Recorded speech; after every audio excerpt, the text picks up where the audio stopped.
Hello everyone, जय हिंद, नमस्कार, welcome you all to mission competition. आप सभी का स्वागत है। सबसे पहले आप सभी को छठ पर्व का हार्दिक हार्दिक शुभकामनाएं। जय छठी मैया, राधे राधे, जय श्री राम। देखिए, मोस्ट इम्पॉर्टेंट क्वेश्चन, छठ तो आज बीत गया और आई होप आप सब पढ़ाई कर रहे होंगे, सभी के सभी पढ़ाई कर रहे होंगे जिन लोगों ने भी फॉर्म भर लिया। लेकिन वैसे छात्र जो 80,000 जो छूट गए हैं, यानी इन्होंने देखिए रजिस्ट्रेशन कर लिया और फाइनल फ़ी पेमेंट नहीं किया। आयोग बोलता है आप फाइनली जब फ़ी पेमेंट कर लीजिएगा तभी हम मानेंगे कि आपने सक्सेसफुली जो है सबमिट कर दिया है फॉर्म को। लेकिन यहाँ पे देखिए मोस्ट इम्पॉर्टेंट सवाल है, कुछ ऐसे छात्र जिन्होंने अपना एनसीएल वगैरह बनाने के लिए दिया हुआ था, या बहुत सी चीज़ें हैं, कुछ ऐसे छात्र जिनका मान लीजिए फाइनल डेट से 2 दिन पहले जो लोग ट्राई कर रहे हैं कि हम लोग भर के ख़त्म कर दें, नहीं भर पा रहे हैं।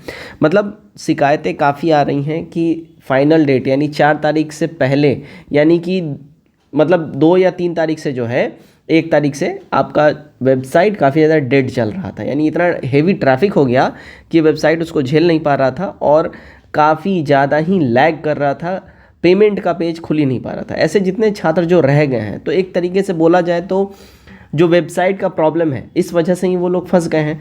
तो इसके ऊपर आयोग को एक बार संज्ञान जरूर लेना चाहिए।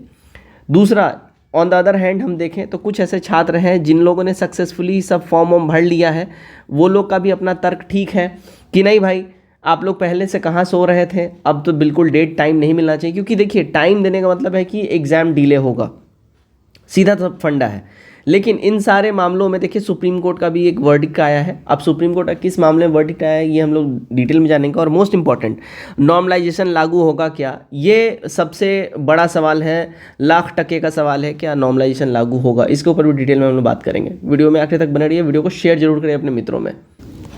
दोस्तों देखिए, 70वीं बीपीएससी के लिए मिशन कंपटीशन के द्वारा इंटीग्रेटेड बीपीएससी पीटीसी और selection paid practice set group start कर दिया गया है।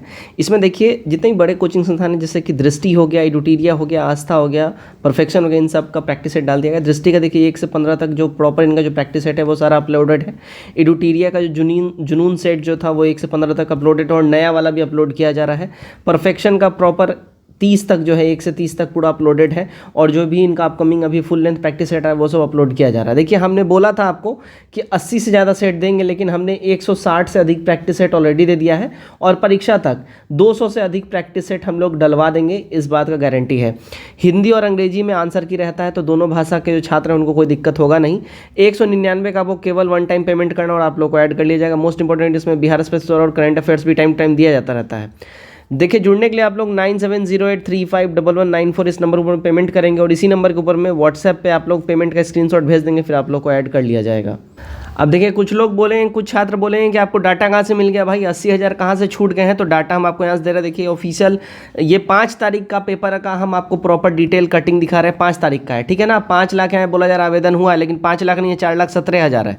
देखिए पेपर के हिसाब से ही हम आपको बता रहे हैं। देखिए क्या है कि सूत्रों के अनुसार, आयोग सूत्रों के अनुसार सोमवार की शाम 6 बजे तक 5,50,000 अभ्यर्थियों ने रजिस्ट्रेशन कर लिया, ठीक है। जबकि पेमेंट करने के सहित आवेदन की पूरी प्रक्रिया कंप्लीट करने वाले 4,70,000 ही हैं।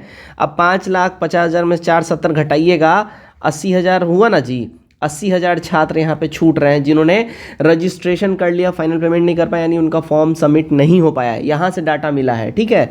तो 80,000 तो पेपर के अनुसार डाटा है। अब एक्चुअल डाटा में भी फ्लक्चुएट कर सकता है, कुछ ज़्यादा भी जा सकता है, हो सकता है कम भी हो, कम होने का चांसेस कम है, ज़्यादा ही जा सकता है।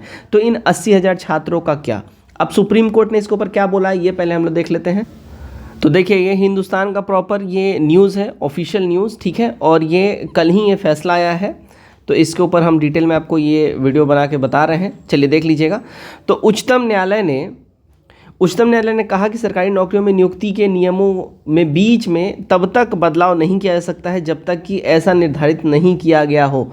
अब ये वाला हेडलाइन से आपको ऐसा लग रहा होगा कि आपके फेवर में सारा बात है। अभी डिटेल में बताएंगे कि यहाँ पे भी बीपीएससी ने अपर एज ले लिया। बीपीएससी ने मतलब बिल्कुल अपने आप को सेफ रखा है। कैसे सेफ रखा है, इसमें बताते हैं। चलिए पहले डिटेल में इसको देख लेते हैं हम लोग, इस न्यूज़ को एक बार ही आप लोग डिटेल में पढ़ लीजिए। देखिए 7 नवंबर कल का ये अपडेटेड है, दोपहर में 2 बजे का, 2:30 बजे के आसपास में। सुप्रीम कोर्ट ने गुरुवार को कहा कि सरकारी नौकरियों में भर्ती नियमों के बीच प्रक्रिया में तब तक कोई बदलाव नहीं किया जा सकता या बदल नहीं सकते जब तक कि मौजूदा नियम व विज्ञापन यानी मौजूदा जो नोटिफिकेशन होता है उसमें कुछ चेंजेस ना किया गया हो, इसकी अनुमति ना दें। ठीक है। मुख्य न्यायाधीश मुख्य न्यायाधीश DY चंद्रचूड़ की अध्यक्षता वाली 5 न्यायाधीशों की पीठ ने कहा कि भर्ती प्रक्रिया शुरू होने से पहले निर्धारित किए जा चुके नियम के से जो है बीच में छेड़छाड़ नहीं किया जा सकता है। पीठ ने न्यायमूर्ति ऋषिकेश रॉय, न्यायमूर्ति PS नरसिम्हा, न्यायमूर्ति पंकज मित्तल और न्यायमूर्ति मनोज मिश्रा भी शामिल थे। इसमें देखिए पीठ ने कहा कि चयन नियम मनमानी नहीं बल्कि संविधान के अनुच्छेद 14 के अनुरूप होनी चाहिए। उच्चतम न्यायालय ने सर्वसम्मति से कहा कि पारदर्शिता और गैर भेदभाव सार्वजनिक भर्ती प्रक्रिया की पहचान होनी चाहिए तथा बीच में नियमों के बदलाव करके इसको छेड़छाड़ नहीं करना चाहिए, उम्मीदवारों के करियर के साथ नहीं खेलना चाहिए। संविधान पीठ ने तेज प्रकाश पाठक बनाम राजस्थान उच्च न्यायालय मामले में यह फैसला सुनाते हुए उम्मीदवारों को चौंकाने के लिए नियमों को नहीं बदला जा सकता है। कोर्ट ने कहा कि चयन सूची में रखे जाने के बाद उक्त पद के उम्मीदवारों को नियुक्ति के आधार प्राप्त नहीं होता, लेकिन सरकार वास्तविक कारणों से रिक्तियों को नहीं भरने का विकल्प चुन सकते हैं। हालांकि अगर वैकेंसी है तो सरकार चयन सूची में विचाराधीन क्षेत्र के किसी व्यक्ति को नियुक्ति देने से मनमाने ढंग से इनकार नहीं कर सकता है। अब ये तो देखिए इतना आपने ये सारा डिटेल में पढ़ लिया। ठीक है। बेसिकली सुप्रीम कोर्ट का स्ट्रेट फॉरवर्ड ये वर्डिक्ट आया है कि भाई कोई भी आयोग हो बीच में वो मनमानी नहीं कर सकता है। यानी कि अगर नोटिफिकेशन निकल गया है, ठीक है, नोटिफिकेशन निकलने के बाद ये कोई चेंजेस नहीं हो सकता है, ये आयोग ने क्लियरली मेंशन किया हुआ है। आप लोग को याद होगा 67 की हम लोग बात माफ़ करिएगा 67 की हम लोग बात कर लेते हैं। 67वीं में आपको याद होगा अतुल प्रसाद नए चेयरमैन बन के आए थे BPSC के, और वो उसमें बोल रहे थे कि नेगेटिव मार्किंग हम इम्प्लीमेंट करेंगे और नॉर्मलाइजेशन इम्प्लीमेंट करेंगे। उसमें बहुत बड़ा धरना हुआ था और इनको वापस लेना पड़ा था इस फैसले को। रीज़न क्या है, नोटिफिकेशन में उस समय कुछ ऐसा बात मेंशन था ही नहीं। सबसे बड़ा जो आधार बना था उस धरने का वो ये था कि नोटिफिकेशन में ऐसा कुछ नहीं मेंशन था। अब यहाँ पे गेम क्या BPSC ने कर दिया है ये भी समझिए। अब देखिएगा हम लोग यहाँ ऑफिशियल इस नोटिस पे हैं, 70वीं BPSC का ये ऑफिशियल नोटिस निकला था और मैं आपको क्या समझाना चाह रहा हूँ मैं यहाँ पे बताता हूँ। देखिए आपको याद होगा 67वीं BPSC में मतलब आयोग बहुत सारे चेंजेस करना चाहती थी अतुल प्रसाद जी के आने के बाद, ठीक है, लेकिन क्यों नहीं कर पाई, क्योंकि उस समय जो है यानी नोटिफिकेशन जो आया था, नोटिफिकेशन में कोई भी ऐसा चीज़ अपडेट किया ही नहीं गया था, लिखा ही नहीं गया था, बोला ही नहीं गया था। वही आधार बना था छात्रों के आंदोलन का कि भाई बिना किसी नोटिफिकेशन में बताए हुए आप चेंज नहीं कर सकते हैं मिडिल ऑफ द एग्जामिनेशन, यानी खेल के बीच में आप कुछ ऐसा नहीं कर सकते हैं।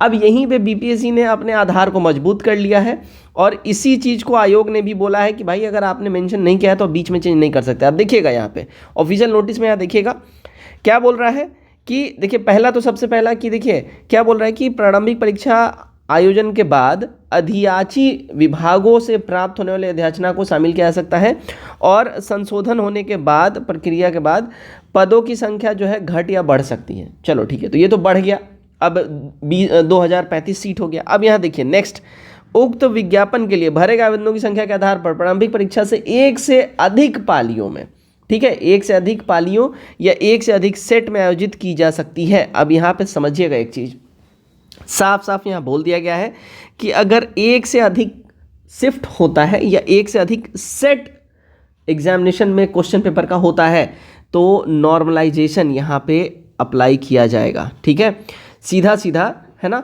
यहाँ पे नॉर्मलाइजेशन अप्लाई किया जाएगा। यहाँ पे तो सीधा सीधा यहाँ मेंशन कर दिया गया है कि भाई अगर ऐसा कुछ होता है तो ऐसा होगा। आगे आपको नॉर्मलाइजेशन भी इसमें आप लोग आके देख लीजिएगा, यहाँ पे क्लियरली मेंशन किया गया है। लेकिन यहाँ एक चीज़ समझ लिए कि आयोग ने खुद को सेफ कर लिया है, यानी कि इसके अगेंस्ट में यानी नॉर्मलाइजेशन आयोग लागू करना चाहे तो इसके अगेंस्ट मतलब एक तरीके से देखा जाए तो आयोग का अपर हैंड है, आप हम कुछ नहीं कर सकते। लेकिन हाँ खैर ये तो आयोग के ऊपर की बात है, वो कर सकते हैं अपने हिसाब से। लेकिन मोस्ट इम्पॉर्टेंट जो 80,000 छात्र हैं जो रह गए हैं इनको कम से कम मेरे हिसाब से एटलीस्ट 1 वीक का समय देना चाहिए।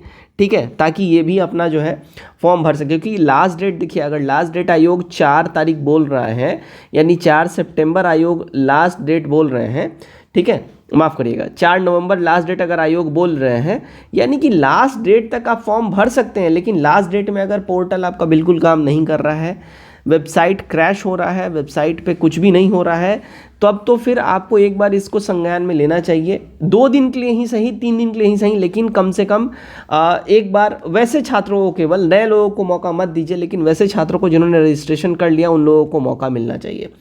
दैट्स माई पर्सनल फीलिंग कि वैसे लोगों को एक बार मौका मिलना चाहिए। बाकी आपका इसके ऊपर क्या राय है कमेंट करके जरूर बताइए, और वीडियो को शेयर करिएगा ज़्यादा से ज़्यादा अपने मित्रों में। जय हिंद।